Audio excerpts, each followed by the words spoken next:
নমস্কার, কেমন আছেন সবাই? আশা করি সবাই ভালো আছেন, সুস্থ আছেন। আমরা সবাই ভালো আছি, সুস্থ আছি। তো এগুলো দেখছেন যে ফুল গাছগুলো, এগুলো আমার না, পাশের বাড়ি। তো আমি যেহেতু গাছপালা একটু বেশি ভালোবাসি, সেহেতু সকালবেলা ঘুম থেকে উঠলেই মনে হয় নিজের চোখটা খুলেই আগে গিয়ে নিজের গাছগুলোকে দেখি, সে ফুল ফুটলো কি ফুটলো না, গাছগুলো ঠিক আছে না বিড়ালে ফেলে দিল, এরকম। তেমনি পাশের বাড়ির ওদের ছাদেও প্রচুর গাছ আছে। তো মাঝে মাঝে গিয়ে ওগুলো দেখে আসি গাছগুলো। আসলে কিছুদিন আগে গাছগুলোকে গিয়ে আমি 2 থেকে 3 দিনই করেছি, গাছগুলোকে গিয়ে সকাল বিকেল জল দিতাম। ওই কদিনে গাছগুলোকে যে একটা ভালো লাগা, ফুল ফোটা বা সুন্দর সুন্দর, যদিও ওর বাগানে সুন্দর সুন্দর করে মানে ফুলগুলো ফোটে, যার জন্য 1 দিন 2 দিন ছাড়া আমি যাই আর গিয়ে দেখবো আমি রোজ এই ভিডিওগুলো করি, ফুলের ভিডিওগুলো। আর তার সঙ্গেও যেহেতু মেঘলা ওয়েদার, সেই ওয়েদার ছাদ থেকে দূর পর্যন্ত না দেখা যায়। তো খানিকটা সেই লোভেও আমি যাই যে এই উপরে উঠলে কত দূর দেখা যায়, কতটা দেখা যায়। আর যেহেতু মেঘলা আকাশটা কারা দেখা যায়। আর আমার এই যে হনুমান না পাঁদরি, কী বলবো, যাই হোক, সে মানে এই ছাদেও হয়নি, সে আমার 3 তলার ছাদে উঠছে, মানে সিঁড়ির ঘরের ছাদে।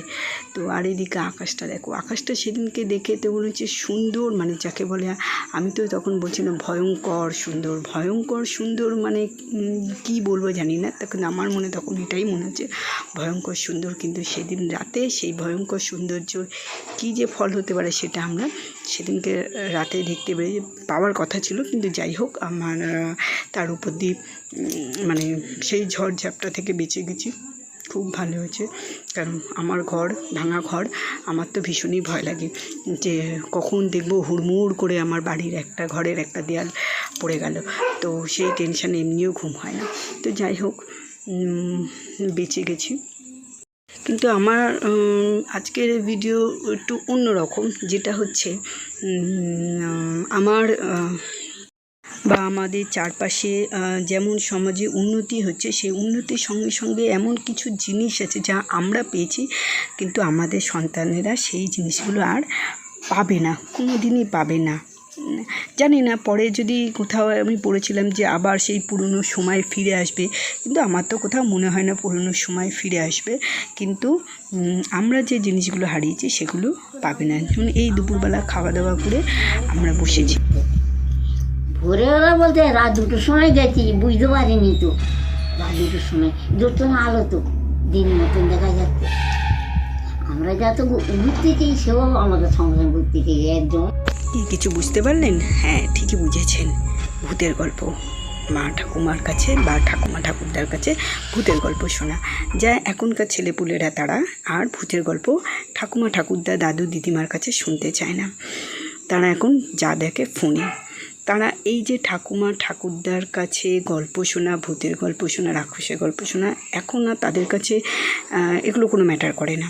কিন্তু আমার মনে হয় হচ্ছে আমরাই হচ্ছে সেই শেষ একটা জেনারেশন, আমাদের এজে এসে দাঁড়িয়ে, যে যারা লাস্ট মনে হয় যে যারা গরুর গাড়ি দেখেছি, যারা পোস্ট কার্ড, খাম, ইংল্যান্ড লেটার দেখেছি, আর এখন কি বর্তমানে হোয়াটসঅ্যাপ চ্যাটিং, ফেসবুক, ইমেল সবই করছি, আমরাই হয়তো সেই শেষ জেনারেশন।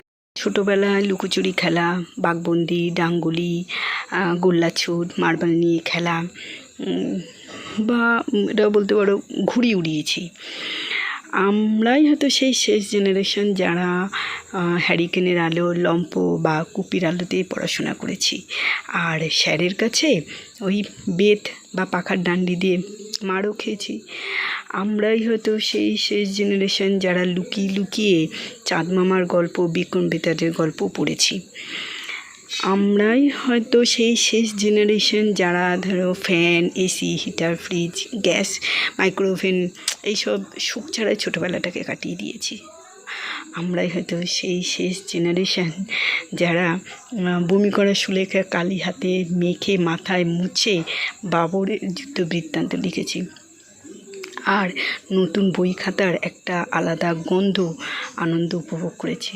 আমরাই হয়তো সেই শেষ জেনারেশন যারা বড়দের সম্মান করেছি, বর্তমানেও করে আসছি। আমরাও হয়তো সেই শেষ জেনারেশন যারা বাড়িতে আত্মীয় আসার জন্য অপেক্ষা করেছি, আবার সূর্য ডোবার আগে বাড়িতে ঢুকেছি। আমরাই হয়তো শেষ জেনারেশন যারা স্কুলের স্যার ম্যাডামকে দেখা মাত্রই পায়ে হাত ছুঁয়ে প্রণাম করেছি। আমরাই হয়তো সেই শেষ জেনারেশন যারা জ্যোৎস্না রাতের ছাদে ট্রানজিস্টারে বিবিসির খবর, অনুরোধের আসর আর বিভূতি ভারতীর শেষ সাক্ষী। আমরাই হচ্ছে সেই শেষ জেনারেশন যারা টিফিনে, স্কুলের টিফিনে মেরি বিস্কুট, বাবুচি কেক, রাতের বাসি রুটি তরকারি নিয়ে গেছি। আমরাই হচ্ছে সেই শেষ জেনারেশন যারা ন্যাড়াপোড়া করার জন্য, মানে দোলের আগে ন্যাড়াপোড়া করার জন্য 1 মাস ধরে পাতা কুড়িয়ে রাখতাম। কে কত পাতা কুড়াতে পারে, যেটা এখন আর দেখতে পাওয়া যায় না। আগের দিন যেটুকু তারা পেলো তার উপর দিয়ে করলো। আর ঠিক বুড়ি তৈরি করার পরে আমরা বুড়ির চারপাশে যতক্ষণ না পোড়ানো হতো ততক্ষণ আমরা বুড়ির চারপাশে পাহারা দিতাম, যে অন্য কেউ এসে না পুড়িয়ে দিত। তখন এই বদমাইশিগুলো চলতো। আমরাই হচ্ছে সেই শেষ জেনারেশন যারা পুকুরে নেমে জল খোলা করে চান করতাম। আর তারপরে দেখা যেত যখন জল থেকে উঠতাম সারা শরীরে কাদার স্তর পড়ে গেছে, আর মা তো লাঠি নিয়ে দাঁড়িয়েই থাকতো, ওটা তো কোনো ব্যাপারই নয়। আমরা হচ্ছে সেই শেষ জেনারেশন যারা লোকের গাছের ফুল ফল চুরি করে খাওয়ার মধ্যে একটা ভীষণ আনন্দই খুঁজে পেতাম। বর্তমান সময়ে হয়তো সন্তানদের সেগুলো নেই। যাই হোক, আমরাই হচ্ছি ধরো সেই শেষ জেনারেশন যারা ঠাকুমা ঠাকুরদা কাছে নানা রূপে যে গল্প, রূপকথার গল্প, রাক্ষসের গল্প, ভূতের গল্প শোনার জন্যে বায়না করতাম। তো বর্তমান সময়ে হয়তো আমাদের সন্তানরা এইসব দুষ্টুমি করে না, অনেক ক্ষেত্রে হয়তো করার সময়ই পায় না। তাদের পড়াশোনা, নানান রকম নাচ গান, এই ওই সেই ওরে বাবা, হাজার রকম কিছু নিয়ে তারা এতই ব্যস্ত হয়ে গেছে, এইসব করার সময় পায় না। তারপরে তো এইসব বায়নার তো কোনো প্রশ্নই নেই তাদের হাতে, এখন ফোনে সব কিছুই তারা পেয়ে যায়। তো তাদের কাছে আর এই বায়না করার জায়গাটা নেই, জায়গা নেই বলাটা ভুল, সময় নেই তাদের হাতে। কিন্তু এই দুপুরবেলা একটা ভুতুড়ে পরিবেশে মানে ক্রিয়েট করার জন্যই পুরো ঘর, তো এমনিতে মেঘলা মেঘলা ওয়েদার রয়েছে, ঘরে জানলা দরজা এমনি বন্ধ, আর একটা মোমবাতি জ্বালিয়ে একটা ভুতুড়ে পরিবেশ তৈরি করে নিয়েছিল। তো খুব মজা করে আমরা মা মেয়ে মানে 3 মায়ে ঝিয়ে মিলে ভুতুড়ে গল্প দুপুরবেলা শুনছিলাম। তো চলো শুনতে শুনতে এবার বিকেলবেলা মাসির হঠাৎ মনে পড়েছে, এই চলো খরগোশের খাবার নিয়ে চলো মাঠে চলো। আমি তো যাবো না, আমি ভীষণ জোকের ভয় পাই। মাসি বললো, তোকে যেতে, তুই চল শুধু আমার সঙ্গে, তুই পাড়ে দাঁড়িয়ে থাকবে, আমি ঘাস কেটে নিয়ে আসবো।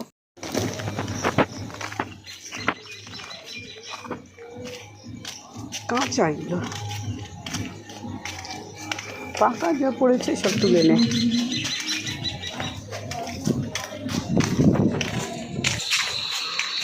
দেখো এত জলে যাবে, জোঁক থাকবে। আমি ওই পাটটা চড়বো, ঘরটা দিকে কাটবো চলে। ওই দিকে যাবে তো? ওই দিকে না, ওই পাশে, ওই পাশে ঘরটাকে দিকে অনেক খারাপ নেই বাবা, জোঁকের ভয়। মাঠে এই যে জল জমেছে না, এই জল জমার পরে জোঁকগুলো বেরোয়। তবে হ্যাঁ, আমি এখানে সবার মুখে যে গল্পগুলো শুনি যে অনেক বড় বড় জোঁক, অনেক বড় বড় জোঁক, মানে 1 হাতের সমান, মোটামুটি 5 ইঞ্চির মতো জোঁকগুলো যখন জলে, আরও যখন জল 1 হাঁটুর ওপরে বা কোমর পর্যন্ত জল হয়ে যায় তখন নাকি জোঁক দেখা যায়। আমি সত্যি কথা বলতে কখনো জলের মধ্যে আমি ওইভাবে জোঁক দেখিনি, আমি শুনেই এসেছি। আমি খুব ভয়ে ভয়ে জল দিয়ে যাই, কারণ আমাদের এখানে এই জলগুলো এইভাবে জমে, হাঁটুর ওপরে তো জল জমেই, তারপরে তো তারও বেশিও হয়, তো কম হয় না। তো আমি এমনি মাছ দেখেছি, সাপ দেখেছি, কিন্তু জোঁকগুলো দেখিনি। কেন, সাপ হলো সাপ, কী হয়, সাপ তো সে তো নিজের প্রাণ রক্ষার জন্য পালিয়ে যায়, কিন্তু জোঁকগুলো করে কি, তারা মানুষের গন্ধ পেলে তারা আরও ছুটে আসে। আমি ওই জন্য ভীষণ ভয় পাই। এই যে তোদের সঙ্গে এই মুহূর্তে আমি যখন বলছি তখন কিন্তু আমার শরীর লোম খাড়া হয়ে গেছে, আর আমি দাঁড়িয়ে দাঁড়িয়ে কিন্তু দেখছি যেখানে দাঁড়িয়ে আছি জোঁক আসছে কিনা কোথাও। তো আমি কিন্তু সত্যিই চোখের ভয় পাই। এত বছরে আমি ধরো এইখানে আছি 25 বছর, 25 বছরে আমি এই 2023-এ আমি প্রথম জলের মধ্যে ওই বড় যোগ দেখেছি, যে কারণে মাসিকে বারবার বলছি। কিন্তু মাসির ভয় লাগে না, কেন ওরা একদমই গ্রামের মানুষ, তারা মাঠে ঘাটে চাষ করে বেরিয়েছে। আমার মাসির একসময় চাষ ছিল, এখন আর ওইসব করে না, কিন্তু একসময় চাষ করতেন, সেই জন্য ওনাদের কোনো ভয় নেই। কিন্তু আমি তো ভয়েই এখানে জড়সড় হয়েছে, আমি এই জলে নামবো না। তাও মাসিকে বলেছিলাম যে চলো ওই সাইড দিয়ে যাই, আমার জায়গাটুকুর উপরে সামনে যেটুকু যা আছে সেখান থেকে কেটে নিয়ে আসি। না না, তুই এখানটায় দাঁড়া, আমি টুক করে ওখান থেকে গিয়ে শাক কেটে নিয়ে আসছি।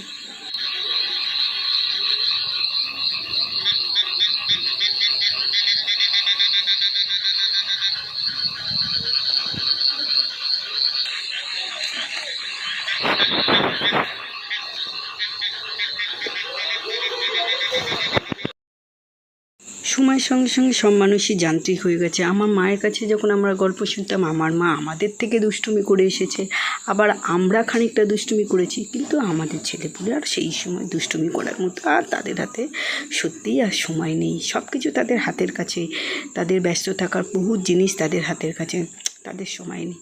তো চলো আজকের মতো ব্লগটা এখানেই শেষ করি। সবাই সুস্থ থেকো, ভালো থেকো, আর আমরা গুটি গুটি পায়ে বাড়ি যাই।